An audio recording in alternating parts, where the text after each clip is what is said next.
Look, where we're really at today is pretty much here. So if you just look to the bottom of the screen here, this is from my property clock episode for the October, should I say. It's only come out a little while ago. So Melbourne has obviously passed the 6 o'clock mark in terms of the property market.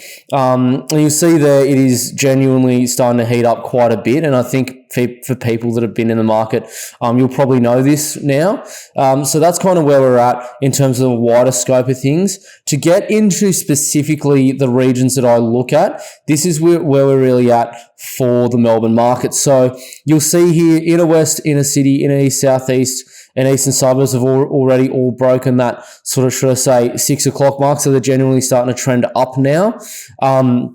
Reason for that being is just it's simply too cheap, and I mean, good locations, got everything going for them. And I mean, yes, people say, the government is crap, and I don't disagree with you in that sense, but I mean, it's still Melbourne at the end of the day. So that's the reason. And then you've obviously got, as you can see here as well, the inner north and Bayside just lagging there as well. So that's kind of where we're at in terms of the Melbourne market today. No surprises there. I think everyone who's watched my episodes is actually seeing what's happening on the ground. That shouldn't surprise them at all. So that's really where we're at in the Melbourne market today. Just give everyone a quick summary.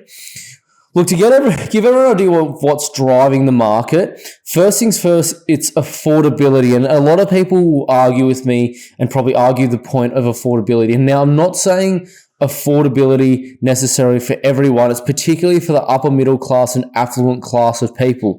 So you've got particularly a lot of Sydney-siders buying in markets like Melbourne at the moment, who see it as very cheap. You got even people from Brisbane that see Melbourne as cheap as well, because a comparative suburb in Brisbane is like literally nearly 30 to 50% more expensive than Melbourne now, which is crazy. So that's what I mean by affordability. It is affordable for the upper middle and affluent buyers, 100%. Secondly, the 5% deposit scheme and rate declines. Why the 5% deposit scheme has affected Melbourne is because it's underlined everything under $1 million is very hot at the moment in Melbourne. Rate declines are helping the top end of the market.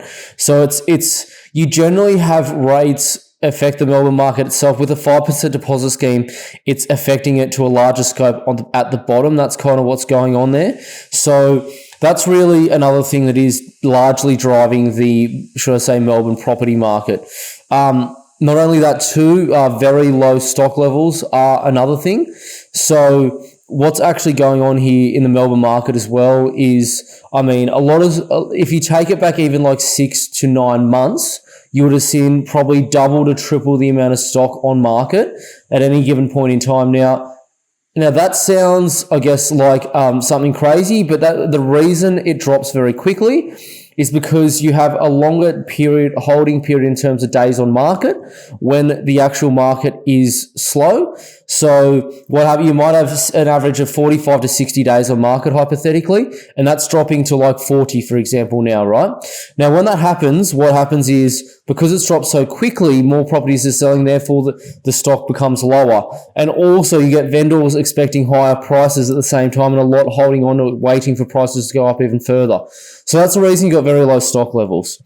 Large demand is another thing. And I've put employment and immigration. So, why I say large demand, this ties into affordability with employment, because Sydney and Melbourne hold 39 of the top 50 ASX companies. In Australia, and 6 of the top 50 are resources companies. So I wouldn't even count them in the industries that I would consider, because don't get me wrong, it's not that resources don't matter. It's just a very kind of, like, should I say, volatile industry. So it's not like volatility isn't really something you really want in a high growth market. You want longer term growth, and you want, like, should I say, sustainability. So, I mean, if you take those 6 out, you've only really got 44 left, which means 39 of the top 44 are really in Sydney and Melbourne. So when you've got Sydney, for example, being literally more than double the price of Melbourne at the moment for a comparative good suburb, that's why there's so much demand on Melbourne. And to add to that, immigration as well. Now, sure, people don't like saying it, but it's just the truth. Most of the immigrants who come into Australia go to Sydney and Melbourne. That's where they go.